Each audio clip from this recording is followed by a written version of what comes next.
Hi, this is Charles X. White. We are hosting again the Public Affairs, Public Access, and we have two guests tonight. But let me do a little intro, and if you have any questions you want me to try to convey to our guests, you need to text me at 713-292-3436, email cpxw@hotmail.com. And if you want to go on our website, it's www.charity-productions.org. All right, I do want to take a minute and acknowledge the passing of Dr. Willie Hunter, who is a longtime resident on the north side with the Riverwood Civic Club, founding member of Super Neighborhood 47, Sweet Home Baptist Church, retired from the city in the real estate department, and he and I worked together at Nat Persini's Super Red in 1968 on Lockwood, which you come off the bridge. Some of y'all don't even know where it is. Today, that grocery store is the skating rink. But Willie and I cut a lot of boxes, stacked a lot of groceries for the people on the north side. All right. Quickly, I want to mention the chaos, the turmoil, the controversy, the subterfuge, the corruption, the allegations, the lies, the cheating, the hyperbole. All of those things are happening in the arena of the presidential election. Now that is something that we have never seen before to the degree that it is. Our first guest, I want him and I want both of our guests to understand is that we're going to have a freestyle conversation. No holds barred. We want to talk to the people like they may not have this information. And we want to keep it in our comments. We want to end up with a solution. So be thinking about anything that you know of right now that could be solved, but it's not. Now, here's the other backdrop we're going to focus on. A lot of people always want to say, and I heard President Trump or somebody say on the news today, he used the word, Martin Luther King III. That's who it was. He used the word diversity. But the question is, what diversity that are you speaking of? What are we, when you say diversity? Why, my question is, why is the Black community in the shape that it's in, and how did public policy shape and design the unmet needs that are in the Black community? Now that's my question. That don't have to be the question that you answer, but we want to try to keep it real, keep it simple, and come up with a solution. This is going to be a series, and we've tallied back, and we have right at 125 interviews that we've already done with different people. So we want to get a lot of people in, and then we're going to graduate from this individual format to a panel discussion of subject matter experts. And the prime objective for these talks, conversations, discussions, we're looking at and looking for solutions. I mean, that's what we have to have, not kicking the can. What would the formula be today to solve something from yesterday, tomorrow, or today? Our first guest is going to give us an introduction of himself, because I know he's doing something at TSU, a professor. I think he's established as a distinguished fellow and professor at Texas Southern.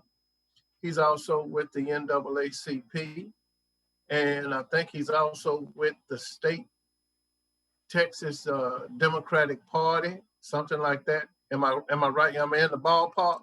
You're in the ballpark. Okay. Well, you take it from there. Let me pitch it to you. So you can give them the most accurate information on your, well, we see one of the most accurate information is we got the visual, because those of us who haven't seen you, what the hell you doing with a beard? Anyway. Well, okay. That's my coronavirus look. And it just kind of stuck, but I'm going to get back to the Chief Bradford look when I have to get moving around. Oh, okay. Good evening, everybody. I'm Carroll G. Robinson. I used to serve on the Houston City Council. I'm an associate professor of political science and public administration at Texas Southern University's Barbara Jordan Mickey Leland School of Public Affairs. I'm the treasurer of the NAACP Houston branch, and I'm state chairman of the Texas Coalition of Black Democrats. So that's the short bio. Okay. Now, this is your list. You can choose from any list or combination, or you can make up your own list out of the combination. What is the Black community? What is the Black neighborhood? What is it? It's just kind of loosely defined. We used to know what it meant. And I think I talked to different people at different universities, and I'm hearing different understandings of what the definition of a community and neighborhood, Black community, Black neighborhood. How did we get stuck with the terms unmet needs, underserved? How did we get stuck with that? Voting. What are the missing links, do you think, that we as Black people are missing? Now, just to give you a little insight on what my thinking is that after the Emancipation Proclamation, I don't know of a time where the mass community understood public policy. I don't remember any group teaching. I remember people saying, register to vote, get out to vote. But another part of that process is the policy that drives the money and that hides the money. Where did we pick up that understanding of the process of voting, public policy, taxpayers, that kind of thing? All right, then let's see. Why is Black people's progress slow? Not talking about those who are in established positions. You know, Dr. Claude Anderson talked about we have now more elected officials than we did in 1865, and we own less land and less all this, that, and the other. So Mr. Esquire Carroll Robinson, just jump in and give us, paint the landscape for us. All right, so if you really want to understand, to your questions about why we are where we are, I would start with a couple of books. One is by a guy by the name of Robert Carroll, and the book is called The Power Broker. And it tells the story of a man named Robert Moses in the early 1900s. If you've ever been to New York, New York looks the way it does because for the most part, it came out of Robert Moses' mind. It came out of his innovative thinking about how you finance construction.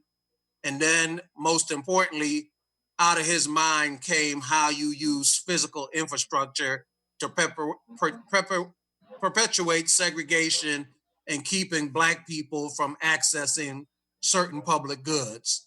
What's his name? Robert Carroll, C.A.R.O. He wrote another book called Master of the Senate. It's one of about 5 books on Lyndon Baines Johnson. And in Master of the Senate, it's the story of the first Voting Rights Act in modern civil rights. People think it's 64, 65, but it's really in the 1950s that the first piece of civil rights legislation passes since the 1880s. And it's a voting rights bill because Lyndon Baines Johnson couldn't figure out how to get Congress to pass comprehensive civil rights. So that's really the first piece of civil rights legislation. But in the book, Robert Carroll describes America in the 1940s and 50s coming out of the failure of Reconstruction. Literally, Black people live on the wrong side of the track, enforced by Jim Crow law, imprisonment, murder, lynching, but you're taxpayers at the same time. The only problem is none of the tax monies you are putting into government is coming back into your community as infrastructure improvement or access to government loan, or even the money you put in a private bank is not coming back as access to capital, what we now talk about as redlining.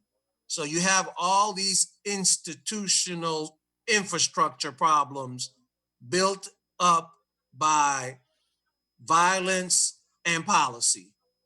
You're absolutely right. We talk about register, we talk about voting, but we really don't connect it so people understand the reason why you should vote and the questions you need to ask people who come to see you about your vote is: one, where have you been when they only show up around election time? Those candidates should automatically be stricken from your list for consideration of voting for. Then second, you need to know what's your record on economic access. What kind of bills have you voted on, and how have they translated not just into income into your community, but into wealth building in your community? What's the Black community?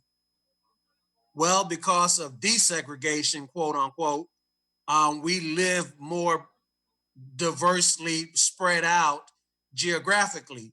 But if you take it as analyzing the complete data of the reality of the Black experience, the Black community now is economically under, far under what white America looks like on average, or what academics would call the mean, what's right in the middle. Our income is less, our wealth is less, we have a shorter lifespan, we have more health issues, we have less education performance, we get less money for the schools that our kids go to in our neighborhoods. So we're on the wrong end of all the data metrics that you look at out there. And what should be driving how you vote is elected officials that can come to you and talk to you about what's the 1 year, 2 year, 3 year, 4 year, and 5 year plan to make improvement. What's the big picture, and how do they fit it together piece by piece by piece, so you can measure the progress and be sure you know that it's going on. You get in your car, now it's Siri or one of those high-tech things. In the old days, it was the key map, but you had to figure out your route to your destination. You just didn't get in and try to get lucky and end up someplace you were trying to go when you didn't know how to get there in the first place.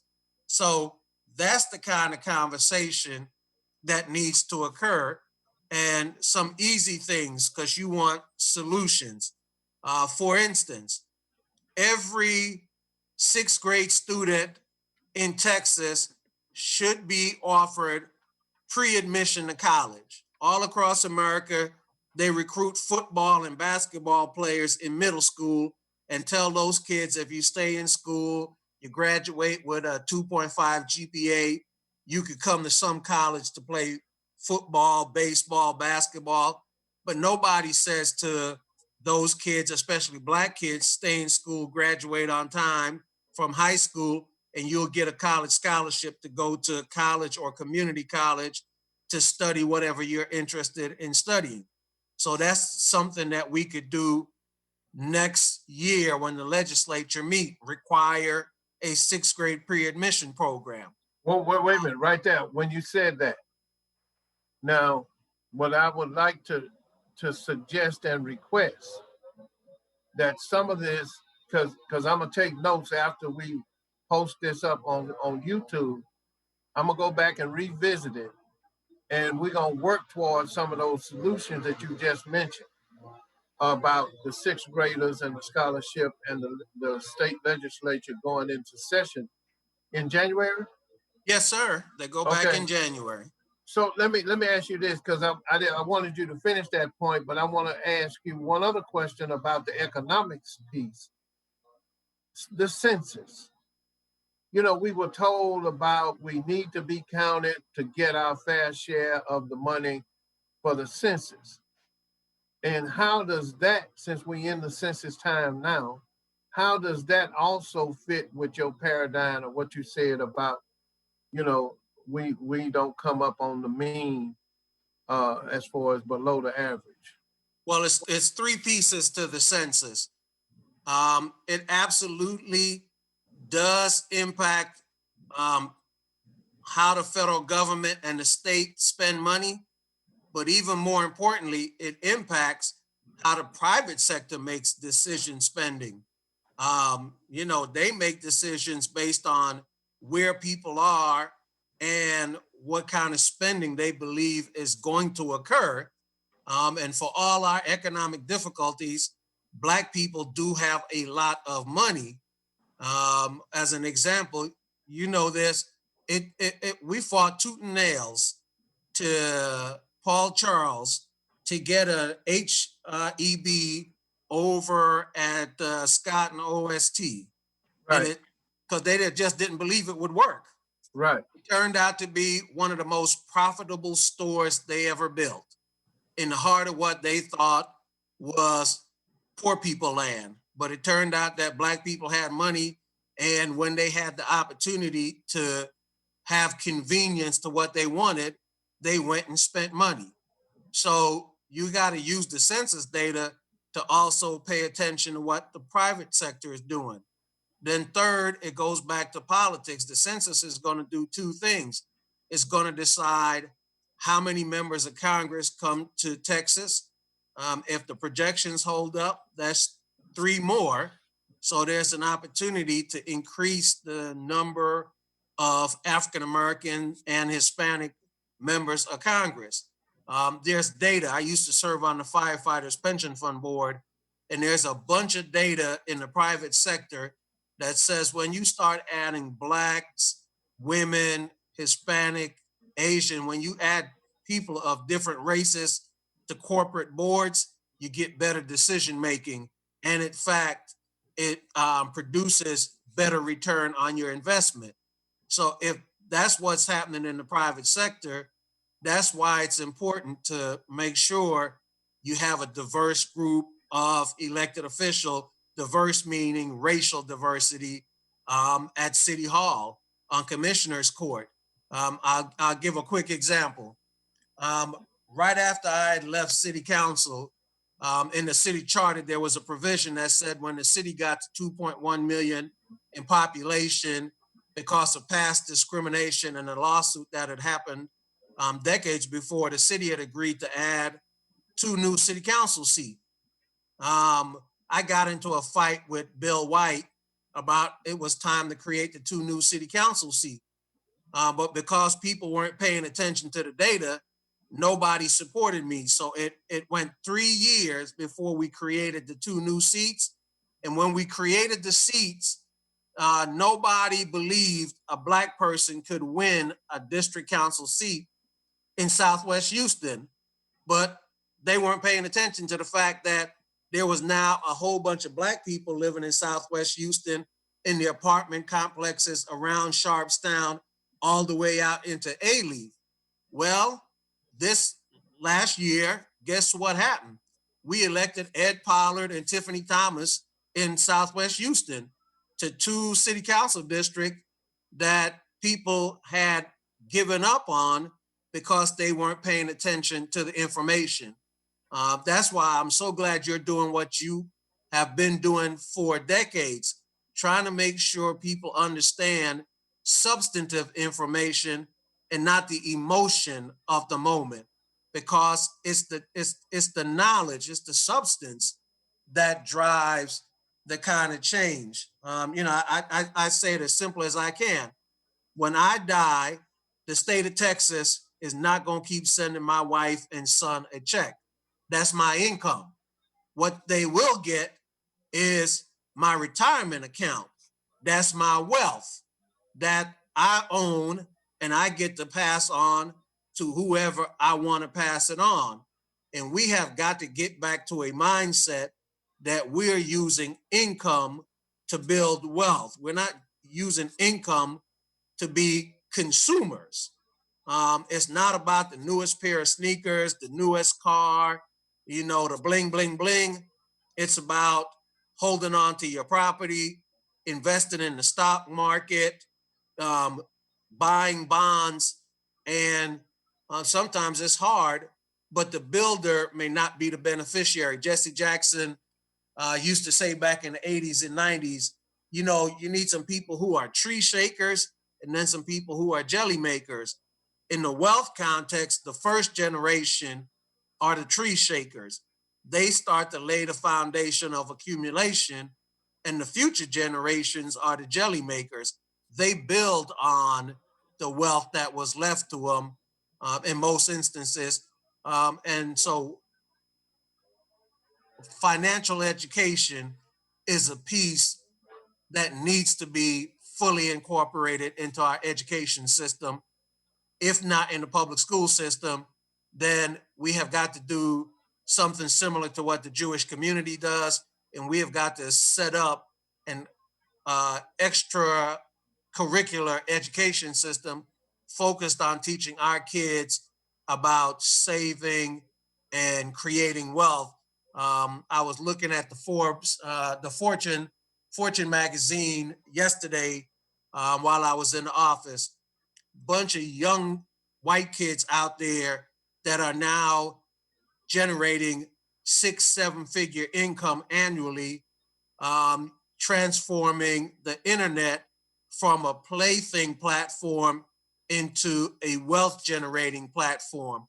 And so we have got to support the young people that are Black in our community who have that entrepreneurial mindset and that creative eye, and make sure we take full advantage of it. I'm gonna stop there so you can ask me another question. Then I want to Well, talk about another piece in the finance space. okay. Now, the Nielsen rating projected that next year, Black people will spend 1.1 to 1.3 trillion dollars. Uh, so certainly we do have a revenue stream, but we need to build a new Panama Canal where we can lock some of that money down and stay in the community. Uh, Now, you also said, I wanted to ask you, follow up and ask you, when you said something about the sixth grade.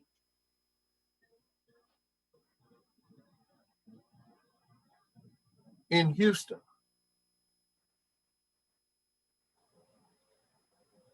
is that a deliverable that you can work with that concept you said about the sixth graders?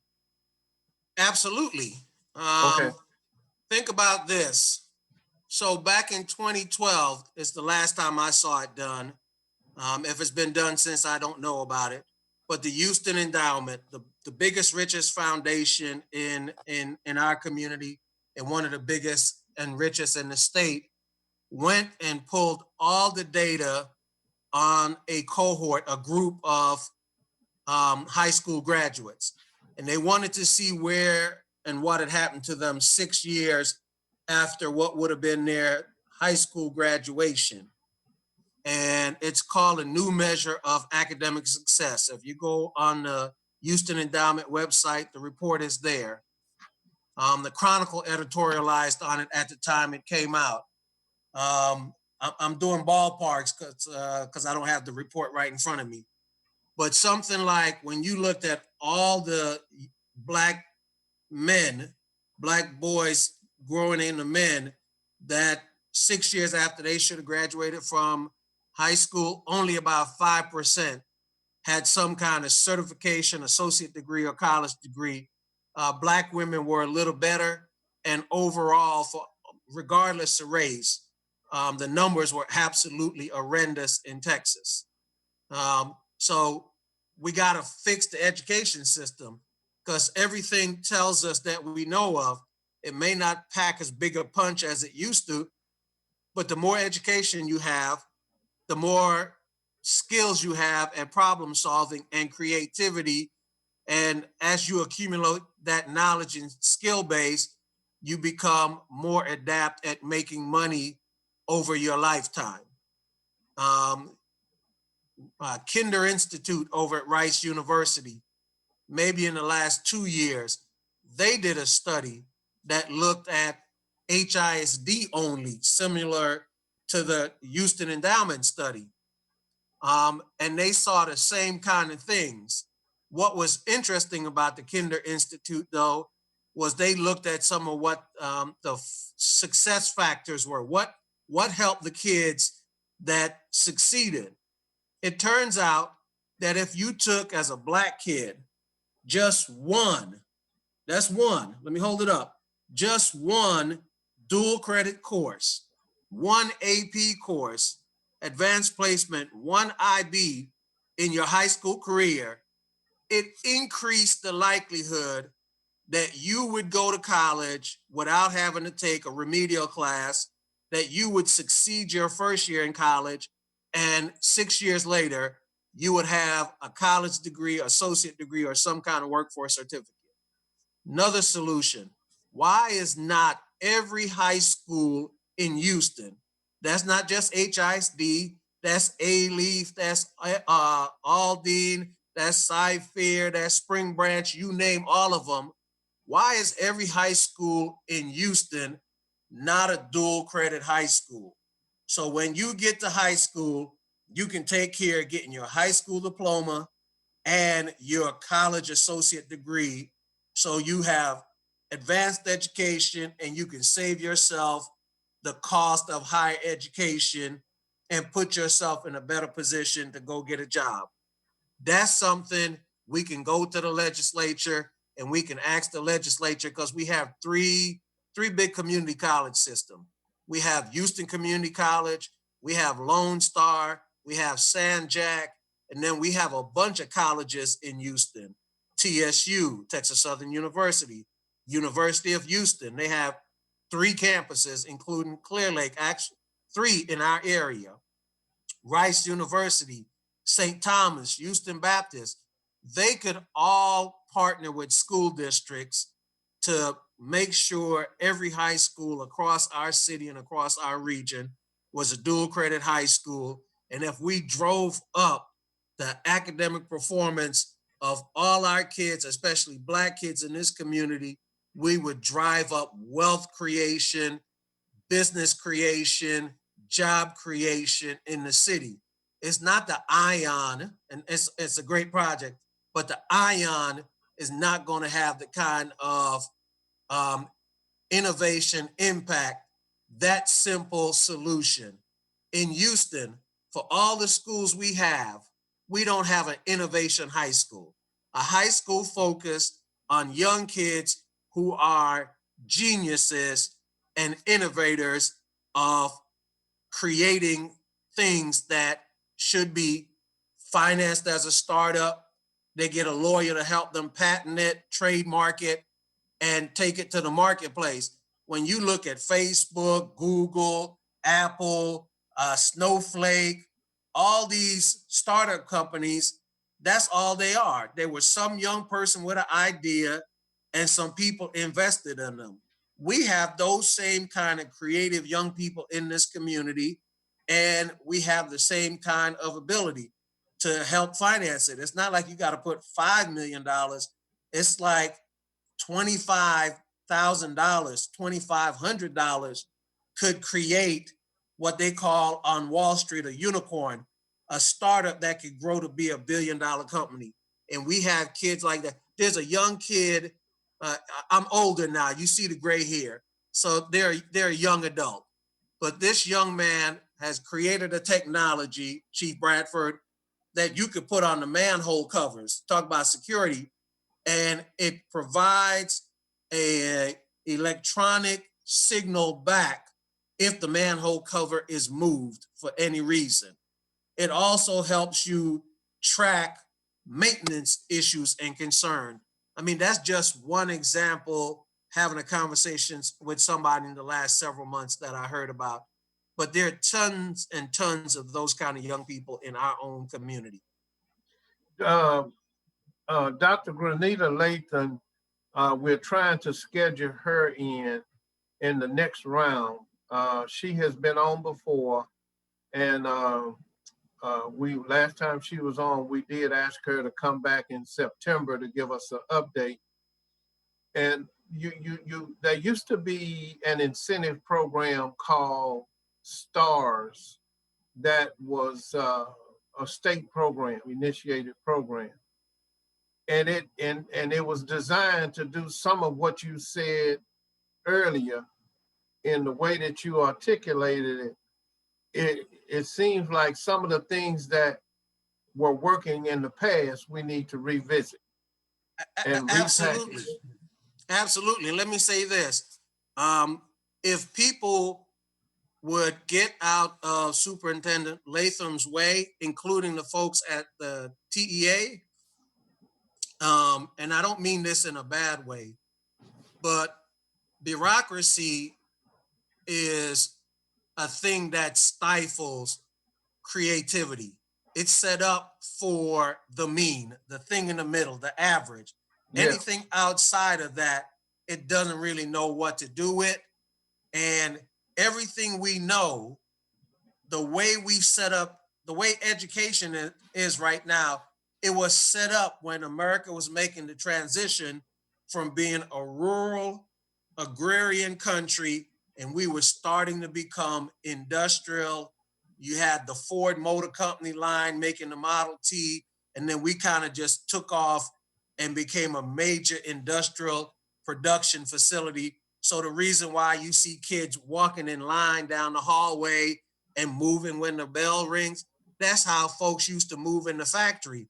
But the reality is, the people who are way down in Austin, way down in DC that are running public education really haven't been into the industrial and the technology um, manufacturing facilities. That's not how work is done now. It's done in groups. It's done through technology. It's more problem solving. It's being able to use technology. So they are still trying to impose on education an old structure, when the private sector marketplace, because I'm in higher education, and Chief Bradford is too, and I'm sure he'll talk about it in the public safety space and whatever else he's talking about. But if you look at the Wall Street Journal, Forbes, Fortune, any business magazine, what you see now is more private company going back to like what General Electric used to have. They're going back and creating their own Masters of Business, MBA, Masters of Business Administration program, because they're like, what we're getting from the higher education setting doesn't satisfy our needs. So we have to set up a training program. And you see more and more of them going back down into high school and public schools and partnering, not the Teach America kind of stuff, but partnering and sharing ideas about here are the kind of skills and information we need students to know by the time they come to us. And at some point, you think about this. Yeah, it's important that children have some togetherness, but we literally, as America, in 1 week, transformed our educational infrastructure, and nobody's really talking about saving it and building on the digital infrastructure that we had to bring up at the beginning of the pandemic to say this is now a national economic and national security infrastructure that we ought to use. Yeah, So you could be in school 2-3 days a week right. and Wait. use. On that note, I got to ask you because we need to transition. Are you welcome to stay like Chief Bradford did and listen? Or you, if you have to go, go. But I want to invite you back. I'm Uh, happy to be. Just let me know, and I'll work it out. I'll be back, but I'm going to stay to listen to Chief Bradford. He okay. knows. Let me just say this, and I wrote this and posted it on social media, and I thought about it. Chief, it was 19 years ago on 9/11 that I was on council and you were chief of police, and that terrible day happened in New York. And I remember my first call was I called Chief Bradford to say, "Are we okay?" And I remember the conversation we had. I won't go into it. It's nothing secret, but it was very reassuring. And ever since then, I count myself one of the biggest fan, probably only bigger fan than me of Chief Bradford is probably Mayor Lee Brown. Um, and I'll say this too, and I'm a big enough person. I didn't appreciate it at the time I served with Mayor Brown, but when I look back now, one of my last projects I really want to get done. I know Jay Ayers talked about doing it, but I think I've worked with two of the greatest Black public policy people in the history of this state. One was Lee Brown. I think he's probably one of the most undervalued mayors in the history of the city when you look at all the things that we got accomplished during the 6 years he was mayor. And then I would say the same thing about Rodney Ellis when he served in the Texas legislature. And I think at times people just forget because Mayor Brown is a pretty shy and reserved person. He wasn't a toot your own horn kind of person.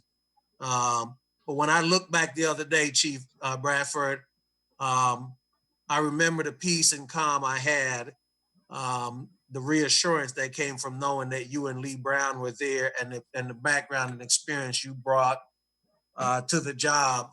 And we've been a pretty lucky city because of the foundation that was laid by you guys. Well, And let's get into that public safety arena. Chief C.O. Bradford. I don't need to introduce you to anybody across the country because Councilmember Robinson did a good job of that. So you heard the initial backdrop, but let me ask you this. In the climate of all of the protests, law enforcement's response to Black people, where should we be going, looking, and working toward solutions in the law enforcement arena? Uh, I did some research some time ago, and I ran across the name Robert Peel, P-E-E-L, who is known as the father of modern policing, and he was from England. And one of the statements he made, he listed 7 principles, and one of those 7 principles talked about the police officers are a part of the community because they live in the community. I don't think that's true today. But Chief, where should we be moving toward in trying to bridge this gap, get the questions, the body cam policy? What track should we be on? Thank you, Charles. I'm pleased to be here, and thank you, Carroll, for those accolades. Just for the backdrop, for someone who may not know who I am, I'd like to begin by saying I'm a Grambling State University graduate, a Texas Southern University graduate, and a University of Houston Law School graduate. I served 24 years as a Houston police officer and 7 years as police chief here in Houston. And I worked for several years in an international consulting firm, Brown Group International. And currently, I am an adjunct professor at Texas Southern University in the Barbara Jordan McLeland School of Public Affairs. And I serve as a special prosecutor and law enforcement liaison in the Harris County District Attorney's Office. And in addition to that, I had the fortune of serving on city council and at-large city council member for 6 years here in Houston. So I have kind of a broad perspective when you look at public policy and particularly the public safety issue. I would say let's move forward from our Sir Robert Peel and what he talked about from a policing standpoint, public safety standpoint, because we are somewhat far removed from that today, in that the community's expectation is different today. Law enforcement is driven in large part by technology today that wasn't even dreamt of back then. Technology plays a critical role in what law enforcement does and does not do. But the broad context is community is a public safety. Public safety is a community responsibility. That means citizens, businesses, faith leaders, police, the district attorney, and courts are all intertwined, and they play a critical role in keeping our neighborhoods safe. But today, there is an absolute disconnect between police and citizens in these neighborhoods. Now, you mentioned that, Sir Robert Peel mentioned that police officers should be part of the neighborhood. We do not have that. Let's talk about Houston. More than 85% of Houston police officers do not live within the city of Houston. Now, am I saying that you need to live in the city of Houston to become a good police officer? Not necessarily. But when you have some skin in the game, some stake in the arena, it makes a difference. One of the main tenets of community policing has to do with understanding the characteristics of the neighborhood. What is expected in the neighborhood? What are the values? What are the people in the neighborhood expecting of their police officers? If you don't live in the city of Houston, and I don't mean necessarily in a specific neighborhood, I am not saying that you have to live in Third Ward or Maryland or Westbury or the East End to be an effective police officer in that area. But I will submit to you that the city of Houston globally is a community of sort. As an example, if the city of Houston raises its taxes, if you live here, well, you have some skin in the game. If in fact the city of Houston fails to maintain proper infrastructure, well, if you live here, it impacts you. You have a stake in that arena. But if you do not live in the city of Houston, what is it to you if there's an effort to raise taxes year after year after year? What is it to you if the streets are dilapidated? You don't live here because you're in some other neighborhood where perhaps there are amenities, lower tax rate, etc., those type things. So we do need police officers to be a part of the community. There's something called implicit bias. It's real in America, in this city, among police officers. What is the connection between the officers and the citizens that they are serving? That's a legitimate question today, Charles. Well, going back to neighborhood-oriented policing, is that at one time I read a piece on it, and it said 33% of all police agencies across the globe were using some form of neighborhood-oriented policing. Is that something that Houston needs to revisit or to enhance? Well, when Dr. Lee P. Brown was appointed police chief in Houston in April of 1982, he came with just ideas beyond what was even dreamt of in Houston at the time. I was a young officer, and Mayor Brown worked for a year as police chief back then to work with private sector academicians, public safety specialists, and police officers to develop a new form of policing. Now we called it neighborhood-oriented policing, NOP. Subsequently, it was converted to community policing. There was a reason why Mayor Brown and group called it neighborhood-oriented policing, because neighborhoods have a specific geography. We tend to have some connection to what we describe as a neighborhood. That could be Sunnyside, that could be Westbury, that could be the city of Houston, but we all conjure up some definition specifically when we think of neighborhood. That's why we called it neighborhood-oriented policing, because we wanted police officers and citizens and faith leaders and businesses in a particular defined geography to work together to identify problems and work mutually together to come up with solutions to those problems. Well, it got converted to community policing, and that's okay. But community policing, community has a different definition that's not defined like neighborhood-oriented policing. But today, it's my view that we didn't fully implement community policing. But what we are doing, parts of it, more than 80% of police departments across America is engaged in some form of community policing. But I would submit to you that community policing has not been fully implemented. We were on a good path to implement community policing until September 11th, 2001 occurred. And I was police chief here in Houston. I and other major city police chiefs, we thought that terrible attack of 9/11 would indicate what big cities in America would suffer going forward. We thought we would have to endure some type of serious terrorist attacks going forward. And we look back now and see that didn't happen. But back during the day, we didn't know that. So what did we allow to happen in America? The Patriot Act. The Patriot Act was implemented. Some portions of it good, a lot of it isn't good.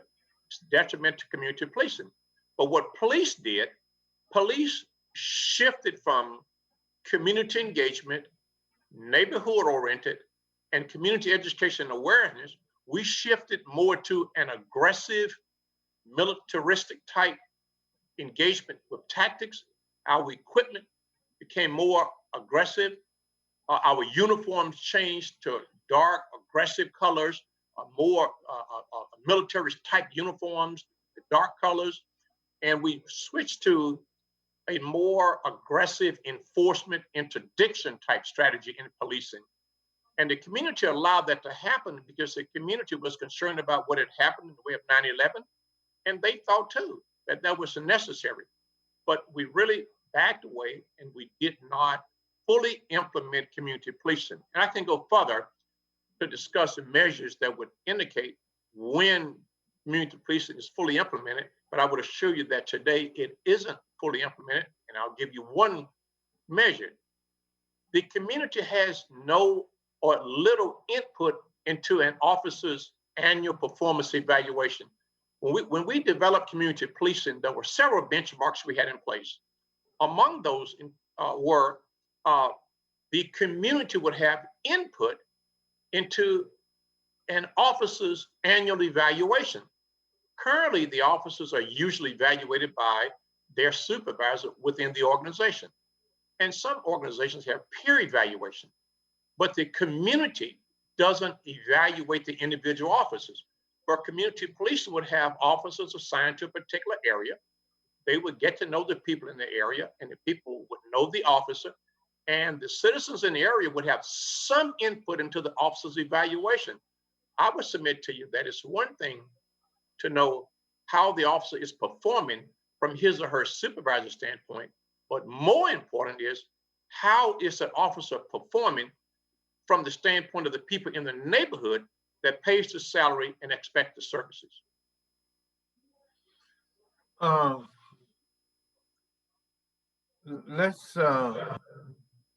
Can you give an example? You already gave one, but let me ask you for an example as it relates to citizens' engagement. How has that changed from the time that you came on the police force to the time that you were chief to the time now? Well, it was zero engagement initially. We had almost just about zero citizen engagement in the police department. The police department, they kind of sat on an island. And if you had a problem, you called the police and the police responded. And then you got out of the way and let the police did what the police wanted to do. We made some substantial progress, I think, in the 80s, 90s, early 2000s, where we had opened the door, if you will, and allowed for substantive input. Citizens are demanding substantive input into certain police operations today. And that's what you are seeing. They are demanding, and I add, rightfully so. The community wants to be involved in things such as how are police officers recruited? How are police officers trained? How is police performance measured? How are allegations of police misconduct received, investigated, and finalized? These are some of the things that the community citizens, they are demanding today. This whole idea of an independent review board with subpoena power. Across America, I would submit to you that the existing internal affairs division processes, citizens do not trust that process anymore. And if the citizens do not trust that process, it must be revised and completely revamped. Now, I've had people say to me, Charles, well, Bradford, when you were chief, you had that process, and why you didn't change it then? My response is, well, I also had at one point a page and a bag phone. You notice I don't carry that anymore. Times have changed. Sometimes you need to make drastic change. You can look back, and the Pony Express at one point in time was an efficient and very acceptable way of delivering mail. They tuned it up. Well, at some point they got faster, stronger horses and they got better saddles. But at some point they decided, you know what, let's stop it. That's not useful anymore. We're going to change the process. I believe that's where we are in America today, and Houston's no different in my view, where it's time to completely revamp that particular process. Citizens are demanding it, that something different is put in place, how allegations of police misconduct are received, investigated, and finalized. And to tap this off, I will give accolades to the many men and women on police departments here in Texas, Houston, and across America who go out and do just a great job every day. But to the extent that citizens don't trust or they've lost confidence in certain aspects of police operations, we do work for the citizens. They get to call the shots as to what is expected or demanded from their police department. Now, we have 3 former police chiefs in this city right now, right? Yes, we do. And there have been 4 Black police chiefs, right? Yes, that is correct. Okay.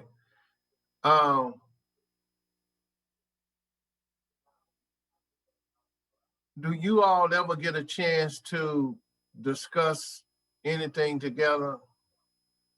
We do. Yes. We do. The 3 Black police chiefs here in this city, yes, we discuss things on a regular basis. Okay. So when did the positive interaction program start? I believe it was sometime in the 80s. Yes, around the mid 1980s, Mayor Lee Brown was police chief at the time. That's when the positive interaction program started then. Is that a vehicle for change, upgrade, adjustment, revisions? And if so, how would we address it to the police department? I think it can be a vehicle. See, it's time to upgrade that process, to retool it. It still operates today. Put the COVID or restriction to the side. But other than that, it still operates today like it did 20 years ago. It is time to revisit that process, how it works, who engages in it. And I want to walk in that meeting and I want to see people under 40 years of age. I want to see people under 30 years of age aggressively engaged in the process. As Carroll said earlier, we have to use technology today.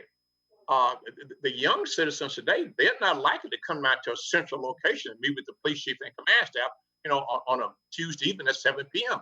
But if you use today's technology to engage in a discussion like that, you probably could get an abundant number of people engaged in that opportunity. Well, Chief, our producer, Mark, who you see in the background, held up the 2-minute sign. I want you to have the closing remarks, but I also want to invite you back as well. And let's kind of just turn up some more ideas about modern policing and technology and how and what that looks like, because our audience is an action-oriented audience. And what we're trying to do, as former Councilmember Carroll said, is that we're trying to give them fact-based information, not emotional information. So if you'll close the show out, this is Charles X. White, but Chief, if you'll close us with some closing remarks. But thank you. Just remember that the things that we're talking about, they're inextricably intertwined. Carroll Robinson is one of the brilliant public policy people in this area, okay? And I oftentimes lean on him for public policy inquiries. Let's make sure that we do understand that public safety is a community responsibility. This means that citizens, businesses, faith leaders, police, the district attorney, and courts, we're all inextricably intertwined. We play an important role in keeping our neighborhoods safe. All right, this is Charles X. White, your host for Public Access, Public Affairs, Public Access, Community Views and Solutions. Mark Pirtle has been our great 25-year producer, and we thank him for producing the show. I want to thank Chief Bradford and Carroll for being here today, this evening, and I accept your acknowledgement of coming back, and let's see what we can pull together. Thank you so much. Thank you. Mark, we all right?